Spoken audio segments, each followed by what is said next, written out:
नमस्ते दोस्तों, मैं आपके माध्यम से आपके सभी दर्शकों से एक दिल से गुजारिश करना चाहता हूं। एक YouTube चैनल बनाना और उस पर लगातार अच्छी सामग्री लाना वाकई मेहनत का काम होता है। जब आप अपना समय निकालकर ये वीडियो देखते हैं तो आपका ये छोटा सा कदम, वीडियो को लाइक करना और चैनल को सब्सक्राइब करना बहुत मायने रखता है, जिससे और भी लोगों तक ये वीडियो पहुंच पाती है। तो कृपया इस कला का सम्मान करते हुए अपना सहयोग जरूर दें। तो प्लीज, अगर आपको वीडियो पसंद आती है तो अपना प्यार जरूर दिखाएं, लाइक करें और चैनल को सब्सक्राइब करें। ये बात कुछ साल पहले की है, जब राहुल और नेहा, जो दिल्ली के रहने वाले थे, उत्तराखंड के एक सुनसान जंगल में कैंपिंग करने का फैसला करते हैं। वे प्रकृति प्रेमी थे और भीड़ भाड़ से दूर शांति की खोज में थे। उन्होंने स्थानीय लोगों से बात की थी, जिन्होंने उन्हें एक खास रास्ते के बारे में बताया था जो बहुत घना और खूबसूरत था, लेकिन साथ ही साथ थोड़ा जोखिम भरा भी। कैंपिंग के पहले दिन वे बहुत खुश थे। चारों तरफ ऊंचे ऊंचे देवदार के पेड़, कलकल बहती नदी और आसमान में चमकते सितारे। उन्होंने अपना टेंट लगाया और रात का खाना पकाया। अगली सुबह वे ट्रैकिंग के लिए निकल पड़े। वे जंगल के और अंदर चले गए, इतने अंदर कि उन्होंने अपने टेंट का रास्ता ही खो दिया। दोपहर ढलने लगी थी, आसमान में बादल छा गए थे और ठंड तेजी से बढ़ने लगी थी।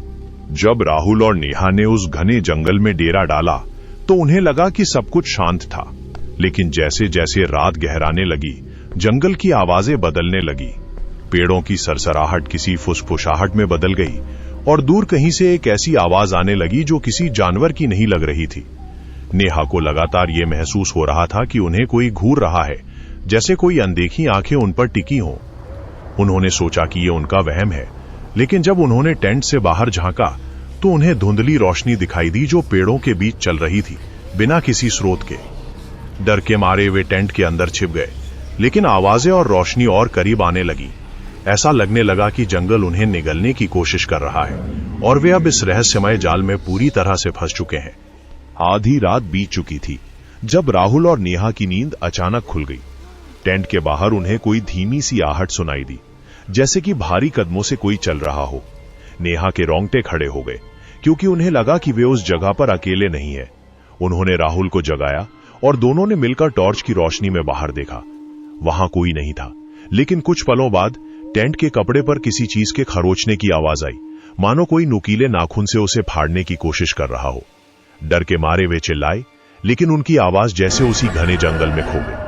टेंट के अंदर की सुरक्षा का एहसास खत्म हो गया और वे उस भयावह जाल में और गहरे फंसते चले गए। उस भयावह रात जब टेंट पर खरोचने की आवाजें आ रही थीं, राहुल और नेहा एक दूसरे से चिपक कर कांप रहे थे।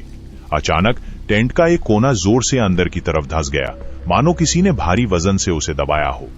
उस वजन के नीचे से एक बेहद धीमी, कर्कश आवाज आई जो किसी भाषा में नहीं लग रही थी, बल्कि सिर्फ एक फुसफुसाहट थी जो हवा में घुल रही थी। नेहा राहुल के कान में अपने मुंह से सिसकी लेते हुए बोली कि उन्हें यहां से भाग जाना चाहिए, लेकिन राहुल जानता था कि अब बहुत देर हो चुकी थी। बाहर की दुनिया गायब हो चुकी थी और वे किसी ऐसी शक्ति के हवाले हो चुके थे जिसे समझा नहीं जा सकता था।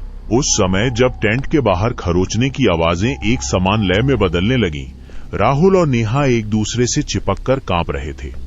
उन्हें लग रहा था कि उनके टेंट की दीवारें अब पतली झिल्लियों की तरह हो गई हैं और बाहर मौजूद कोई चीज उन्हें साफ साफ देख रही है। अचानक टेंट का कपड़ा बीच से फट गया और अंदर एक ठंडी बर्फीली हवा का झोंका आया, जिसके साथ सड़ी हुई पत्तियों जैसी गंध थी। उन्होंने टॉर्च जलाई और देखा कि उनके सामने एक धुंधला सा साया खड़ा है, जिसका चेहरा अस्पष्ट था लेकिन जिसकी आंखें अंधेरे में चमक रही थी। नेहा बेहोश हो गई और राहुल डर के मारे जकड़ गया। उस साये ने अपनी तरफ हाथ बढ़ाया और उसकी उंगलियां नेहा के टेंट के खंभे को छू रही थी, तब तक कि उन्हें कोई आवाज नहीं सुनाई दी, जैसे कोई उन्हें जंगल में गहराई में बुला रहा हो। उस अंधेरी रात जब टेंट में साया मौजूद था और ठंडी हवा चल रही थी, राहुल को लगा कि अब उसका अंत निकट है। साये ने हाथ बढ़ाते हुए धीरे धीरे टेंट के खंभे को पकड़ लिया और उसकी उंगलियों से टेंट के कपड़े में कंपन पैदा होने लगी। राहुल हिम्मत जुटाकर नेहा को हिलाने लगा, ये उम्मीद करते हुए कि वो होश में आ जाए, लेकिन वो बिल्कुल बेसुध थी। साये ने एक धीमी फुसफुसाहट में कहा, तुम बहुत दूर आ गए हो, और एक पल के लिए उसका हाथ राहुल के चेहरे के बहुत करीब आ गया। राहुल ने अपनी आंखें बंद कर ली और एक प्रार्थना करने लगा। अचानक टेंट के बाहर किसी पक्षी के चिल्लाने की आवाज आई और साया धीरे धीरे गायब होने लगा, जैसे कि सुबह की पहली किरण ने उसे पीछे धकेल दिया हो। उस सुबह जब सूरज की किरणें टेंट के फटे हुए कपड़े से होकर अंदर आईं, तो राहुल ने धीरे धीरे अपनी आंखें खोली। साया जा चुका था, लेकिन टेंट का एक कोना अब भी दबा हुआ था और हवा में एक अजीब सी खामोशी थी। नेहा अभी भी अचेतन अवस्था में थी, उसकी सांसें हल्की चल रही थीं। राहुल हिम्मत करके टेंट से बाहर निकला। चारों तरफ सिर्फ सन्नाटा था, कोई पक्षी या जानवर की आवाज नहीं आ रही थी, मानो पूरा जंगल सहमा हुआ हो। उसने देखा कि उनके टेंट के ठीक बाहर जमीन पर कुछ असामान्य निशान बने थे, जो किसी इंसान या किसी जाने पहचाने जानवर के पैरों के नहीं थे। वे निशान एक ओर जाकर अचानक गायब हो गए थे। दोपहर ढलने तक राहुल किसी तरह हिम्मत जुटाकर नेहा को उठाकर टेंट से दूर ले गया और वे वापस जाने का रास्ता तलाशने लगी। अचानक उनकी नजर एक पुरानी टूटी फूटी झोंपड़ी पर पड़ी, जो पेड़ों के बीच छिपी हुई थी। झोंपड़ी के खंडर में से फिर से वही फुसफुसाती आवाज सुनाई देने लगी, जैसे कोई उन्हें अंदर बुला रहा हो, और इस बार आवाज पहले से कहीं ज्यादा साफ और डरावनी थी। उस झोंपड़ी के खंडर के करीब पहुंचते ही हवा एकदम से ठंडी हो गई। राहुल ने नेहा को झकझोर कर जगाने की कोशिश की और वो किसी तरह उठ बैठी, पर उसकी आंखें शून्य में देख रही थी, मानो वो किसी दूसरी दुनिया में हो।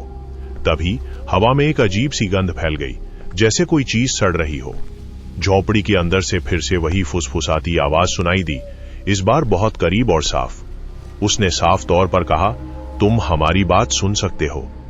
नेहा के मुंह से अचानक एक चीख निकल गई और वो जमीन पर गिर पड़ी। उसकी आंखें पूरी तरह से चौंक गई थी, मानो उन्होंने कोई बहुत भयानक मंजर देखा हो।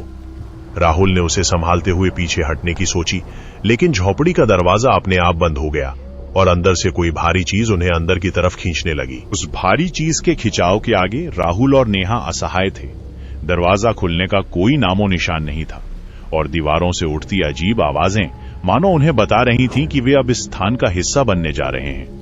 अचानक झोंपड़ी के कोने में रखा पुराना सामान हिलने डुलने लगा और उसके पीछे से एक धुंधली सी परछाई ने आकार ले लिया। ये परछाई पहले से कहीं ज्यादा स्पष्ट थी। इसके हाथ पैर इंसानी जैसे थे, लेकिन इनकी बनावट विकृत थी। इसने राहुल के चेहरे को छुआ, जिससे उसे ऐसा लगा मानो उसका खून जम गया हो। नेहा ने एक बार फिर से चीखने की कोशिश की, लेकिन उसकी आवाज अब एक फुसफुसाहट में बदल चुकी थी। साये ने एक गहरी सांस ली, जो मानो पूरे कमरे में गूंज उठी, और उसने नेहा को उठाया और झोंपड़ी के एक गहरे कोने में ले गया, जहां अंधेरा घना था। राहुल भी उसके पीछे पीछे खिंचता चला गया, मानो कोई अदृश्य डोर उन्हें उस अंधेरे में बांध रही हो। उस अंधेरे कोने में, जहां अंधेरा घना था और हवा में एक भारी सी सिहरन थी, राहुल और नेहा ने एक अनदेखी उपस्थिति महसूस की। झोंपड़ी के कोने से एक धीमी कमकमाती आवाज आई, जो किसी फुसफुसाहट की तरह थी, लेकिन जिसके पीछे एक गहरा दर्द था।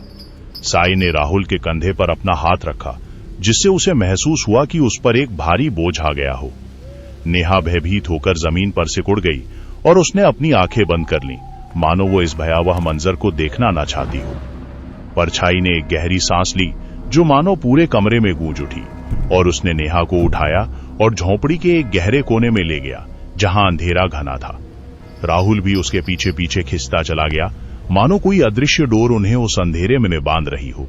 उस अंधेरे कोने में, जहां सांस लेना भी मुश्किल हो रहा था, राहुल और नेहा को लगा कि वे किसी दूसरी दुनिया में पहुंच गए हैं। झोपड़ी के अंदर से फिर से वही फुसफुसाती आवाज सुनाई दी, इस बार बहुत स्पष्ट, मानो कोई उन्हें अपने अतीत से जोड़ रहा हो। साये ने राहुल का हाथ पकड़ लिया, जिससे उसे महसूस हुआ कि उस पर एक भारी बोझ आ गया हो। नेहा भयभीत होकर जमीन पर सिकुड़ गई और उसने अपनी आंखें बंद कर ली, मानो वो इस भयावह मंजर को देखना न चाहती हो। परछाई ने एक गहरी सांस ली, जो मानो पूरे कमरे में गूंज उठी, और उसने नेहा को उठाया और झोंपड़ी के एक गहरे कोने में ले गया, जहां अंधेरा घना था। राहुल भी उसके पीछे पीछे खिंचता चला गया, मानो कोई अदृश्य डोर उन्हें उस अंधेरे में बांध रही हो। उस अंधेरे कोने में, जहां सांस लेना भी मुश्किल हो रहा था, राहुल और नेहा को लगा कि वे किसी दूसरी दुनिया में पहुंच गए हैं। झोपड़ी के अंदर से फिर से वही फुसफुसाती आवाज सुनाई दी, इस बार बहुत स्पष्ट, मानो कोई उन्हें अपने अतीत से जोड़ रहा हो। साये ने राहुल का हाथ पकड़ लिया, जिससे उसे महसूस हुआ कि उस पर एक भारी बोझ आ गया हो। नेहा भयभीत होकर जमीन पर सिकुड़ गई और उसने अपनी आंखें बंद कर ली, मानो वो इस भयावह मंजर को देखना न चाहती हो। धीरे धीरे साये की पकड़ ढीली पड़ने लगी और झोपड़ी के अंदर की ठंड कम होने लगी। सुबह की पहली किरण झोपड़ी के एक छोटे से रोशनदान से अंदर आई, और जब राहुल ने अपनी आंखें खोली तो झोंपड़ी बिल्कुल खाली थी। नेहा अभी भी अचेतन अवस्था में थी, लेकिन उसकी सांसें सामान्य हो गई थी। राहुल किसी तरह उसे उठाकर जंगल से बाहर लाया और मदद के लिए पुकारा। वे इस भयानक अनुभव से बच निकले, लेकिन वो जंगल हमेशा उनके दिलों में एक ऐसा रहस्य बनकर रह गया जो कभी नहीं सुलझा। मैं हूं झोली वाला बाबा। अगर स्टोरी अच्छी लगी है तो चैनल को सब्सक्राइब और वीडियो को लाइक शेयर जरूर करें।